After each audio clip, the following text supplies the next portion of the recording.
এসএসকেএমের Woodburn বন দুই দুর্নীতির দুই অভিযুক্ত ভর্তি রয়েছেন এখানে। নিয়োগ দুর্নীতিতে অভিযুক্ত কালীঘাটের কাকু এই ওয়ার্ডেই ভর্তি, আর তারই নতুন প্রতিবেশী হয়েছেন রেশন দুর্নীতিতে অভিযুক্ত জ্যোতিপ্রিয় মল্লিক। তাই উডবান ওয়ার্ডে এখন ইডির কড়া পাহারা। এসএসকেএমে ভর্তি থাকা জ্যোতিপ্রিয়র সঙ্গে দেখা করতে পারছেন না তার পরিবার। তার বাড়ির লোককে হাসপাতালে ঢুকতে দেওয়া হচ্ছে না বলে অভিযোগ করে হাইকোর্টের দ্বারস্থ জ্যোতিপ্রিয়র পরিবার।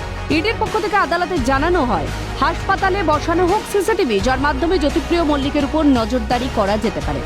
বিচারপতি তীর্থঙ্কর ঘোষ ইডির আইনজীবীর উদ্দেশ্যে বলেন, হাসপাতালে বহু রোগী রয়েছেন, এই অবস্থায় তার পরিবারের লোকেরা সেখানে গেলে তাতে সমস্যা হতে পারে। বিচারপতি আরো মন্তব্য করেন, আপনারা হাসপাতালে সিআইএসএফ নিরাপত্তার ব্যবস্থা করুন। কালীঘাটের কাকু সুজয়কৃষ্ণ ভদ্রের মতোই হাসপাতাল সুযোগ দিচ্ছে জ্যোতিপ্রিয় মল্লিকের ক্ষেত্রেও। জ্যোতিপ্রিয়র সঙ্গে কেন দেখা করতে দিচ্ছে না পরিবারকে ইডি, উত্তর জানাতে সময় চাইল ইডি।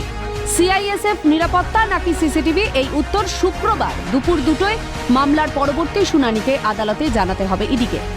রেশন বন্টন দুর্নীতিতে জেল হেফাজতের নির্দেশের পর গত 21শে নভেম্বর এসএসকেএমের উডবান ওয়ার্ডে ভর্তি হয়েছেন মন্ত্রী জ্যোতিপ্রিয়।